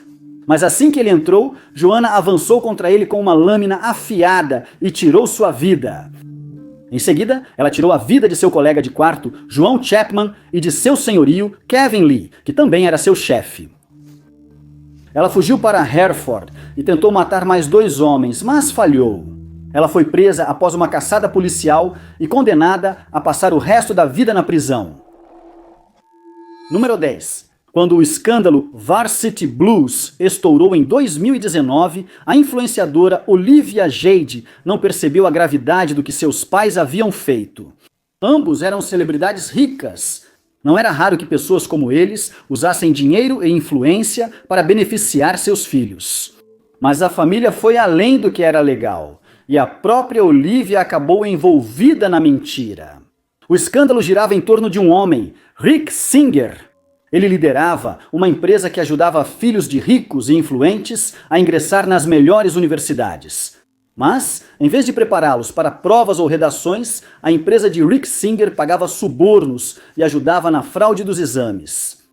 Entre os muitos pais que procuraram Rick Singer por ajuda estavam a atriz Lori Loughlin e seu marido, o estilista Massimo Zianouli. Primeiro, eles queriam ajuda para colocar a irmã de Olivia na Universidade do Sul da Califórnia. Quando chegou a vez de Olivia se inscrever na faculdade, eles recorreram a essa ajuda novamente. Singer usou vários métodos para conseguir uma vaga para os alunos na universidade. Alguns recebiam antecipadamente as respostas do exame. Alguns faziam provas em centros especiais, onde fiscais alteravam respostas após a entrega. Com a família Giannoli, ele adotou uma abordagem que dispensava a dependência de exames. Olivia e sua irmã foram classificadas como recrutas atléticas. Elas entrariam na Universidade do Sul da Califórnia devido à sua experiência e talento em remo competitivo. O problema era que nenhuma das duas tinha experiência com remo. Olivia posou para fotos em equipamentos de remo que deveriam apoiar suas credenciais acadêmicas. Alguns estudantes envolvidos no escândalo talvez nem soubessem o que seus pais faziam. Olivia pode não ter sabido toda a extensão das irregularidades, mas ela sabia que não tinha experiência em remo. O fato de Olivia ter sido apontada como uma recruta atlética pareceu estranho para o orientador escolar dela. Ele sabia que ela não era remadora. Janole orientou Olivia sobre o que dizer para não se meter em problemas com ele. Após as mentiras e um grande suborno, Olivia foi aceita na universidade. Ela falou sobre ir para a escola em seu canal no YouTube, onde disse que não estava ansiosa para realmente aprender, mas que estava muito mais interessada nos eventos sociais. Olivia já estava na universidade quando o escândalo veio à tona. Os pais dela foram presos por fraude e suborno, mas Olivia e a irmã nunca foram acusadas ou presas. Mais tarde, Olivia diria à mídia que não percebeu que eles tinham feito algo errado. Ela estava acostumada a ver outras pessoas ricas e famosas fazendo doações para universidades e achou que era só isso que os pais dela tinham feito. Número 9. Para muitos, ser alvo de tiros enquanto sobrevoa uma zona de guerra é uma experiência aterrorizante e inesquecível. Não é surpreendente, então, que o âncora de notícias, Brian Williams, tenha contado sua história de passar por isso várias vezes nas décadas após o incidente de 2003. O problema é que a história era mentira. Brian Williams começou a trabalhar como correspondente do NBC Nightly News em 1993. Em 2004, ele assumiu como âncora e editor-chefe no lugar do aposentado Tom Bradshaw. Nos 10 anos seguintes, Williams foi uma figura confiável para entregar notícias honestas. Quando não apresentava as notícias, ele aparecia em programas como The Daily Show e The Late Show com David Letterman. Enquanto estava no Letterman, em 2013, ele recontou uma história de quando cobria o início da guerra no Iraque. Segundo Williams, ele estava em um comboio de helicópteros Chinook quando foram atacados por inimigos em terra. O helicóptero onde ele e a equipe estavam foi atingido por um projétil e danificado. Todos os helicópteros do comboio largaram suas cargas e foram forçados a pousar no meio do deserto. Felizmente, ele voava com o pelotão de tanques dos Estados Unidos da América, que cercou os helicópteros abatidos e protegeu a tripulação isolada dos inimigos em terra. A maioria dos telespectadores ficou impressionada com a história, mas alguns que assistiam já conheciam o que aconteceu. Eles realmente estavam no helicóptero em questão e não tinham nenhuma lembrança de Williams estar lá. Ninguém confrontou Williams sobre isso na época, porém, em janeiro de 2015, Williams recontou a história. Agora no noticiário noturno, buscava elogiar um dos soldados que garantiu a segurança dele e da equipe. Depois do programa, a NBC publicou um clipe no Facebook, dando aos soldados presentes a chance de revelar a verdade. O que Williams descreveu realmente aconteceu. Um grupo de helicópteros foi atacado e forçado a pousar. Ninguém se feriu, mas os helicópteros foram gravemente danificados. Foi mais de meia hora depois que os helicópteros que transportavam Williams e sua equipe chegaram. Eles eram de outro grupo com missões bem diferentes dos soldados. A equipe vinha acompanhando essa história do ataque pelo rádio e Williams estava muito empolgado com isso. Após pousar e a tempestade de areia passar, eles filmaram a aeronave danificada antes de partir. Após ser confrontado, Williams admitiu a mentira nos comentários do Facebook. Depois, ele se desculpou no telejornal, mas junto veio uma mentira. Agora ele dizia que seguiam logo atrás do helicóptero atacado, mesma história relatada em 2003, pouco após o incidente. Depois de 12 anos, a memória do evento e a história que eles relataram se misturaram, e Williams se lembrou de forma incorreta. Com o avanço das investigações sobre as reportagens de Williams, mais mentiras foram reveladas. Algumas eram exageros de histórias ao longo dos anos, outras eram totalmente falsas. Após a investigação, Williams foi rebaixado a âncora de notícias de última hora, mas permaneceu no ar até 2021. Número 8. Em 2005, o tenista Mariano Puerta vivia o auge da carreira. Mas tudo isso desmoronou quando ele testou positivo para uma substância proibida. Foi uma infração que poderia ter acabado com sua carreira, mas uma mentira impediu Mariano Puerta de receber uma punição severa. Em junho de 2005, Mariano Puerta chegou à final do Aberto da França. Ele enfrentou Rafael Nadal.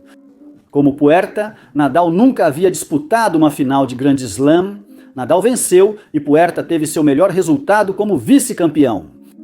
Após o mundo do tênis seguir para outros campeonatos, surgiram notícias de que um jogador argentino testou positivo para a substância proibida. Havia alguns jogadores que poderiam ter sido os culpados, e Puerta negou que fosse ele quem havia sido pego. Em dezembro, ficou claro que ele era quem havia testado positivo. Essa seria a segunda infração de Puerta. Anos antes, Puerta testou positivo para clenbuterol. Era uma substância usada em remédios para asma, mas também para aumentar desempenho, por isso entrou na lista de proibidas. Ele recebeu uma suspensão de 9 meses como penalidade. Se Puerta fosse considerado culpado novamente, ele corria o risco de ser banido para sempre. A substância desta vez era a Tillafri. Como a outra substância, tinha usos médicos, mas seguia proibida. Puerta afirmou que não havia ingerido a substância conscientemente. Antes da notícia vir à tona, ele disse aos repórteres que nem sequer bebia suco de laranja, porque tinha muito medo de acidentalmente tomar algo que não deveria.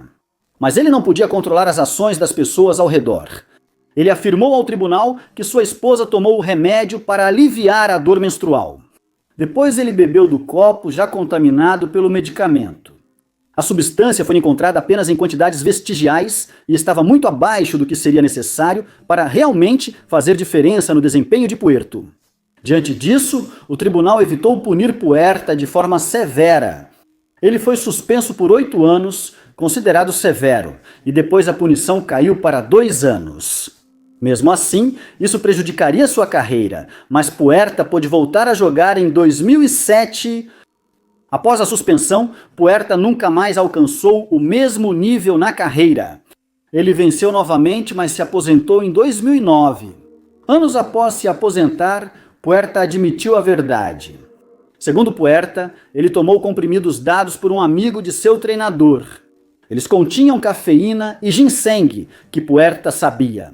Também havia traços da substância proibida. Isso não deveria ter sido um grande problema para Puerta, mas ele admitiu que os comprimidos foram obtidos ilegalmente. Número 7. Brian Dennehy já havia servido 5 anos no Corpo de Fuzileiros Navais dos Estados Unidos da América antes de estrear como ator. Sua experiência lhe dava vantagem em certas interpretações, mas ele sempre dizia que guerras reais não eram como nos filmes. Ele falava sobre sua experiência na Guerra do Vietnã e os ferimentos que sofreu servindo ao país. Em 1999, foi revelado que tudo era mentira. A Guerra do Vietnã era tema frequente em entrevistas com Dennehy. Enquanto promovia o ventre de um arquiteto, ele disse que a experiência no Vietnã o libertou. Ele disse aos entrevistadores que sua carreira de ator foi interrompida por causa do serviço obrigatório. Enquanto estava lá, percebeu como a vida é curta. Dezenas de milhares de soldados dos Estados Unidos da América morreram no conflito. Mesmo que Dennehy tenha conseguido sair vivo, ele percebeu que a vida pode acabar em um instante. Ao retornar à vida civil, ele decidiu seguir a carreira que desejava. Dennehy passou a atuar nos palcos. Apenas 2 anos após o fim da Guerra do Vietnã, ele estreou no cinema. Os primeiros papéis foram pequenos, mas ele encontrou trabalho regularmente e depois de alguns anos começou a assumir papéis principais. Em 1982 foi lançado o filme que o tornou famoso. Brian Dennehy viveu o xerife Will Teasel no primeiro Rambo, liderando a perseguição ao veterano da Guerra do Vietnã, John Rambo. A experiência de Brian Dennehy naturalmente voltou a ser tema comum em entrevistas sobre o filme. Brian Dennehy não queria glamorizar sua experiência. Ele tentou enfatizar que guerras reais não eram nada parecidas com o que era retratado nos filmes, e as coisas eram muito mais caóticas e nada simples. Ao ser questionado se já tirou uma vida, Brian Dennehy disse que, em conflitos, esse tipo de ato era quase acidental. Ele enfatizou que eles sempre tentavam ficar fora do combate e evitar confrontos diretos. A verdadeira resposta para essa pergunta era não. Ele nunca matou ninguém, também não serviu no Vietnã, nem em nenhuma guerra. Brian Dennehy esteve nos Fuzileiros Navais dos Estados Unidos por 5 anos, entre 1958 e 1963. A guerra havia começado anos antes no Vietnã. Mas só depois do fim do serviço de Dennehy que tropas de combate dos Estados Unidos foram enviadas para o conflito. Dennehy não lutou em batalhas caóticas, mas jogou futebol americano em Okinawa pelo Corpo de Fuzileiros. Dennehy não foi ferido por estilhaços, como alegou, nem de outra forma. A vida de Dennehy foi revelada no livro Valor Roubado, de 1999. O veterano da Guerra do Vietnã, B.G. Burkett, investigava alegações de pessoas que fingiam ter participado do conflito. Ele se surpreendeu com quantos mentiam sobre ser veterano da Guerra do Vietnã, muitos nunca saíram do país. De acordo com Burkett, os mentirosos ajudaram a espalhar mitos sobre a guerra e sobre os veteranos. Eles reforçaram a imagem dos veteranos como desempregados que culpavam a guerra, mas Burkett dizia que isso não era verdade para uma maioria. Dennehy talvez não tenha promovido essa imagem, mas de fato mentiu sobre suas experiências. Após a mentira ser revelada, ele confessou. Ele afirmou que inventou a história quando era jovem e depois não conseguiu encontrar uma maneira de voltar atrás. Mas mesmo depois que Dennehy confessou a mentira, ele ainda continuou a afirmar que era um veterano do Vietnã em entrevistas posteriores. Número 6. Em outubro de 2019, a celebridade Coleen Rooney fez uma postagem nas redes sociais que gerou grande comoção na mídia. Ela acusou sua ex-amiga Rebecca Vardy de vazar histórias sobre ela para a imprensa. Vardy negou e tentou processar por difamação. As mentiras dela e o processo judicial resultante foram noticiados no mundo todo. Como muitas celebridades, Coleen Rooney mantinha um Instagram privado, acessível apenas a amigos e familiares. Lá, ela dividia momentos que não queria mostrar ao mundo, especialmente em setembro de 2017. O marido dela, Wayne Rooney, teve problemas com a polícia por dirigir bêbado. Era um momento estressante para a família, e Coleen temia pelo casamento deles. Ela levou os filhos para ficar com os pais dela por um tempo e fez uma postagem sobre isso em sua conta privada no Instagram. Pouco tempo depois, o tabloide The Sun publicou uma matéria sobre os Rooneys, que citava palavra por palavra a postagem privada de Coleen. Ela sabia que alguém de confiança vazou a história, mas não sabia quem. No início de 2019, mais histórias da conta dela foram vazadas. Rooney passou a suspeitar de Rebecca Vardy, esposa de outro jogador de futebol. As duas nunca foram amigas muito próximas, mas ela tinha acesso à conta privada. Quando Coleen tinha problemas, Vardy enviava mensagens e era amigável, mas isso parecia suspeito.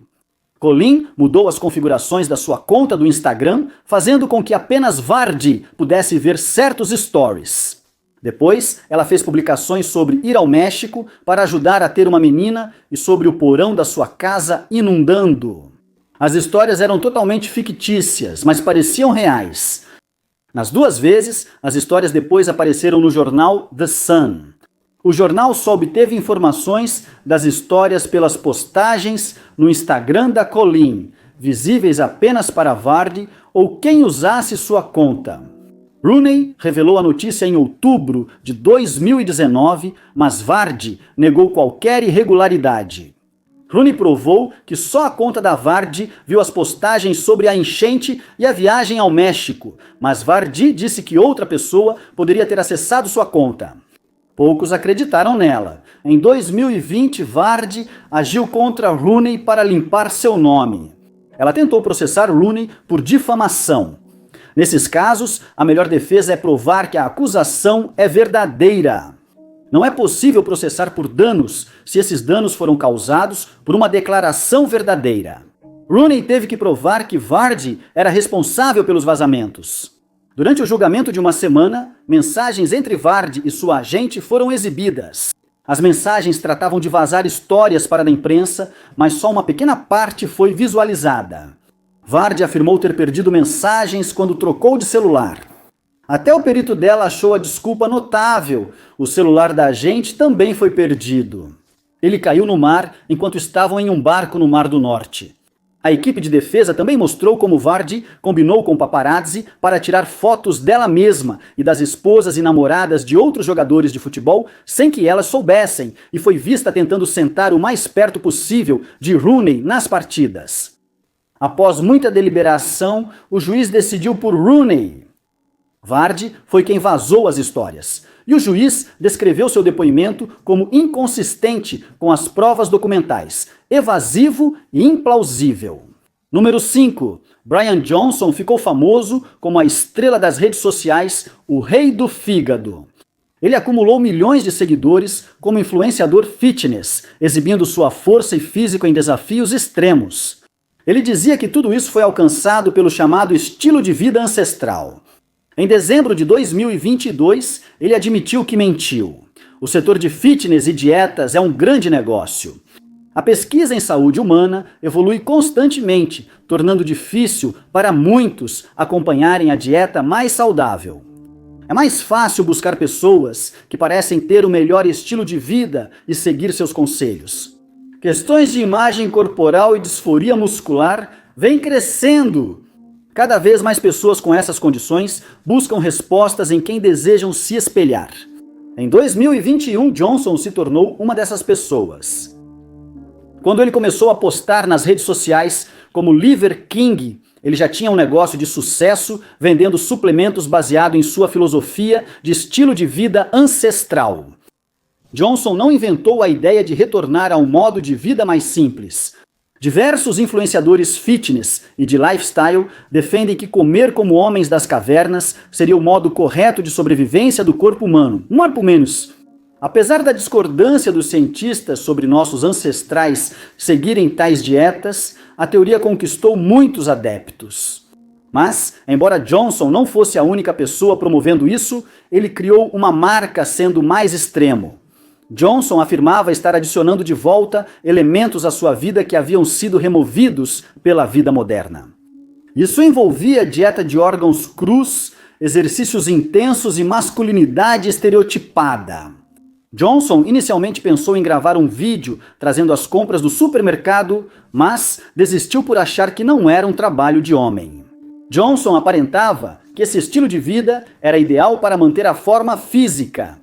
Comentários em seus vídeos no Instagram e TikTok perguntavam se ele era modelo ou sugeriam que participasse de competições de fisiculturismo.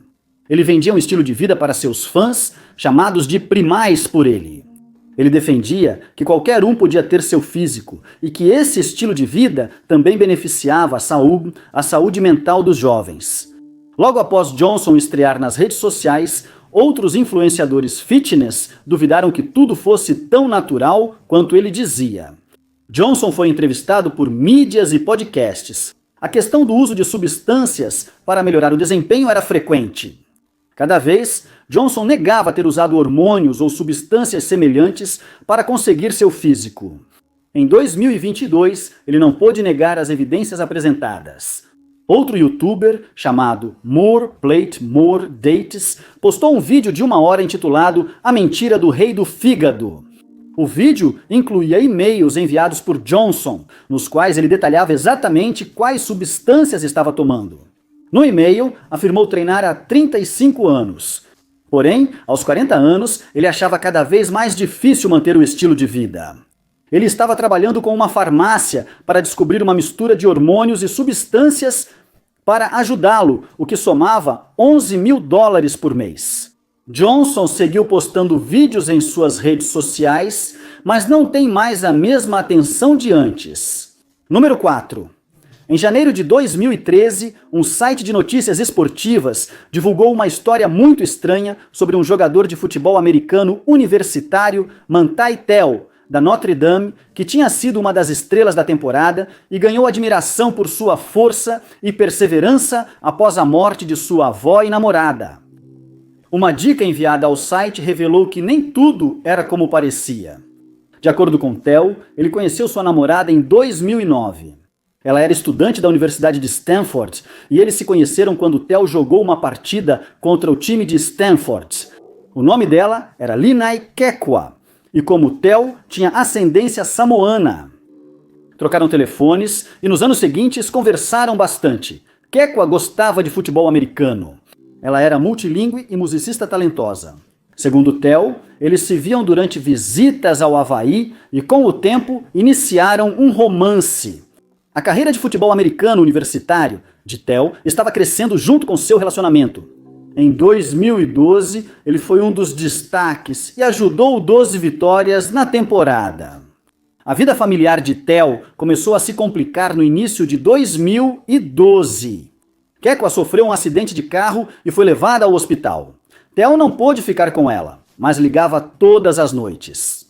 Eles dormiam ao telefone. No hospital, Kekwa soube que tinha leucemia. Ela parecia responder ao tratamento e recebeu alta do hospital em 10 de setembro. No dia seguinte, as coisas pioraram de novo. Ela faleceu naquela noite ou no dia seguinte, poucas horas depois da avó de Tel. Foi devastador para o jovem jogador de futebol, mas ele prometeu à namorada que jogaria em homenagem a ela. Ele ajudou a vencer o jogo contra a Universidade Estadual de Michigan naquele fim de semana. Uma retrospectiva das reportagens da época mostrou algumas inconsistências, mas nada que alguém tenha percebido. Diante do que ele viveu, seria fácil confundir detalhes, mas aquilo não era mera confusão. Linai Kekwa nunca existiu, foi tudo uma farsa. Quando a história surgiu em janeiro de 2013, presumiu-se que Tel estava envolvido no esquema. Ele já a encontrara várias vezes, então era impossível que não soubesse. Na verdade, ele só descobriu que era tudo uma farsa em dezembro. Meses depois que Kekwa supostamente faleceu, ele recebeu uma ligação de alguém dizendo ser ela. Ela até enviou fotos como prova de vida. Ela disse que simulou sua morte para fugir de pessoas ligadas a substâncias ilegais. Tel havia mentido sobre ter conhecido Kekwa antes, pois não queria que sua família acreditasse que ele estava em um relacionamento com alguém que nunca tinha conhecido. Mas ele realmente não fazia ideia de que Kekwa estava enganando ele o tempo todo. Número 3. Por anos, a vida de Elizabeth Finch parecia algo saído dos seriados em que ela trabalhava, como Grey's Anatomy. Ela tinha um câncer raro que exigia tratamento contínuo. Ela enfrentou vários traumas que resultaram em sérios problemas de saúde mental. Ela precisou encerrar o suporte à vida do irmão, que foi cruel com ela na infância. Mas as histórias eram apenas isso, histórias. Finch atuou em Anatomia de Grey de 2015 a 2022, escrevendo 13 episódios e produzindo 172. Algumas das tramas apresentadas na série vieram da própria vida de Finch, ou pelo menos da vida que ela contava para seus amigos e colegas de trabalho. Foi uma dessas histórias que garantiu a ela o papel em primeiro lugar. Enquanto atuava em outro programa, ela foi diagnosticada com um câncer ósseo raríssimo. Mesmo sem muita esperança dos médicos, ela persistiu e continuou trabalhando durante o tratamento. Ela também escreveu um artigo sobre sua experiência para a revista Elle. Os showrunners de Grey's Anatomy gostaram do trabalho dela, e Finch entrou para a equipe, tornando-se o especialista em câncer da série. A doença a mantinha em tratamento constante, tornando-a mais experiente que os demais nessa área. Incluía outros sobreviventes que atuavam na série. Ela criou uma trama em que uma personagem enfrentava o mesmo câncer e lutava com os médicos como ela. Mas não foi apenas em sua própria vida que Finch encontrou inspiração. Outra trama veio de uma história traumática, contada por um amigo. Fora do trabalho, um dos amigos de Finch foi vítima de um ataque violento. Finch se afastou do trabalho para lidar com a perda e buscou ajuda em uma clínica de saúde mental. Foi lá que ela conheceu sua futura esposa, outra paciente da clínica chamada Jennifer. As duas viraram grandes amigas e, após o tratamento, iniciaram um romance. No início de 2020 se casaram. Logo depois, as mentiras de Finch começaram a ruir. Jennifer, enfermeira experiente, percebeu falhas nas histórias de Finch. Ao rolar pela conta dela nas redes sociais, Jennifer percebeu que Finch não tinha perdido as sobrancelhas ou os cílios durante o tratamento de quimioterapia. Havia fotos de curativos onde deveria ter acesso para a quimioterapia, mas Jennifer sabia que Finch não tinha cicatriz ali. Os curativos estavam mal feitos e não foram feitos por um profissional de saúde. Havia ainda indícios de outras mentiras. Finch mentiu sobre perder um amigo em um ataque violento. Ela já havia contado aos colegas de trabalho que seu irmão tinha perdido a vida, mas ele estava vivo e bem. Como médica na Flórida, Finch foi confrontada sobre suas mentiras. No começo, ela tentou alegar que já tinha tido câncer. Quando se recuperou, continuou com a história porque gostava da atenção. A falta de cicatriz comprovou que era mentira. Elizabeth Finch nunca teve câncer. Não houve tratamento contínuo nem complicações. Ela nunca fez transplante de rim. Em 2022, a Disney abriu uma investigação sobre as mentiras de Finch e ela foi colocada em licença administrativa antes de pedir demissão. Número 2. Tonya Harding é uma das patinadoras artísticas mais famosas que nunca conquistou medalha olímpica. A carreira de patinação no gelo dela foi interrompida depois que seu ex-marido orquestrou um ataque contra sua rival em 1994. Por anos, Harding afirmou não saber do ataque antes. Ela só admitiu a verdade em um especial da American Broadcasting Company, chamado Verdades e Mentiras. Os Jogos Olímpicos de Inverno de 1994 ocorreram na Noruega em fevereiro.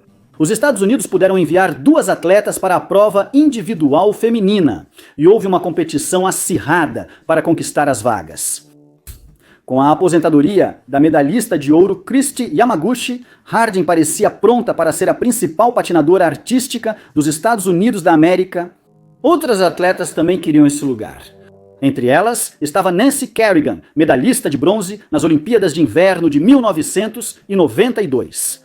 A escolha para a equipe olímpica dependia do desempenho no campeonato de patinação artística dos Estados Unidos da América. Antes do evento, outras patinadoras haviam recebido ameaças. Uma reportagem da época disse que Harding temia por sua segurança e contratou seguranças para protegê-la. Kerrigan não tomava essas precauções.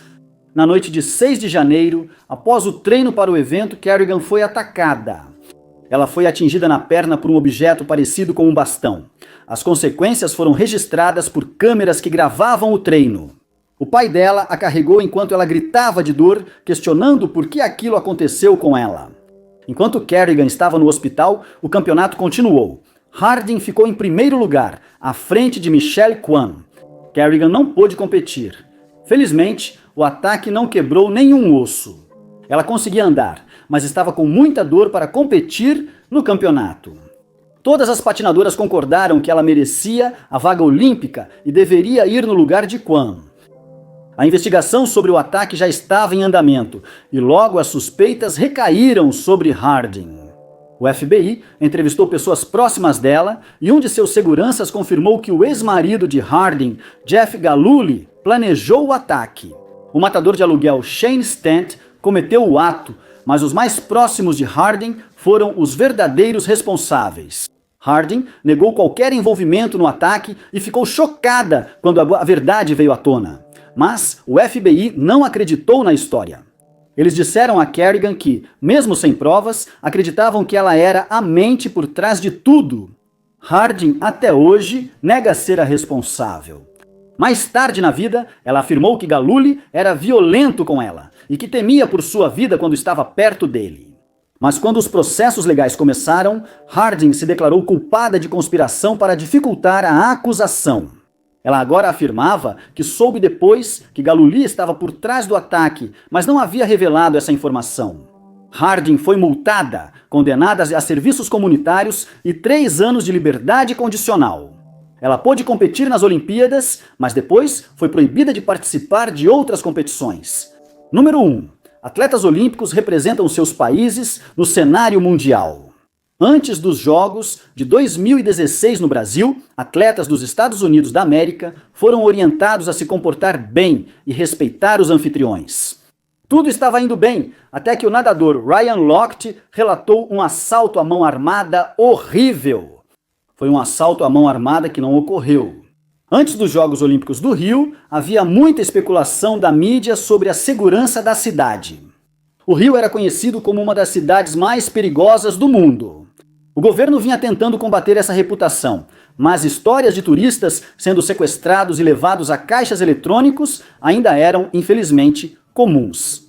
A segurança foi reforçada durante os jogos, mas isso não impediu que alguns atletas tivessem problemas. Ninguém ficou gravemente ferido, mas parecia que alguns atletas chegaram perto disso durante o fim de semana central do evento de 2 semanas. Ryan Lochte foi um dos nadadores mais bem-sucedidos dos Estados Unidos da América. Ele já tinha conquistado várias medalhas olímpicas antes dos Jogos do Rio. Em 9 de agosto de 2016, ele ganhou mais uma medalha de ouro no revezamento 4 vezes 200 metros livre. Dias depois, Lochte e outros nadadores dos Estados Unidos da América celebraram em uma festa promovida por autoridades francesas. O grupo se divertiu, ficando fora até altas horas da madrugada. Passava das 5 da manhã quando eles pegaram um táxi para voltar à Vila Olímpica, em uma viagem de 30 minutos a 1 hora. Quando o grupo foi flagrado pelas câmeras de segurança na vila, pareciam ainda de bom humor. Lochte foi visto balançando suas credenciais e parecia bem. Mas não muito tempo depois, saiu a notícia de que o grupo tinha sido vítima de um assalto à mão armada. A história veio primeiro da mãe de Lochte, mas depois ele confirmou-os. De acordo com Lochte, o táxi em que eles estavam foi parado por homens se passando por policiais. Eles não usavam uniformes nem luzes, mas carregavam um distintivo de policial. Eles ordenaram que os nadadores deitassem no chão. Lochte resistiu, dizendo aos falsos policiais que não haviam feito nada errado e não deitariam no chão. Foi então que o assaltante apontou a arma para Lochte e ele cedeu. Os assaltantes roubaram carteiras e dinheiro, mas deixaram credenciais e passaportes. A polícia do Rio de Janeiro começou imediatamente a investigar o crime. Mas os nadadores alegaram que não conseguiam se lembrar da cor ou do modelo do táxi, nem exatamente onde o crime havia acontecido. Eles não tinham detalhes para a polícia investigar.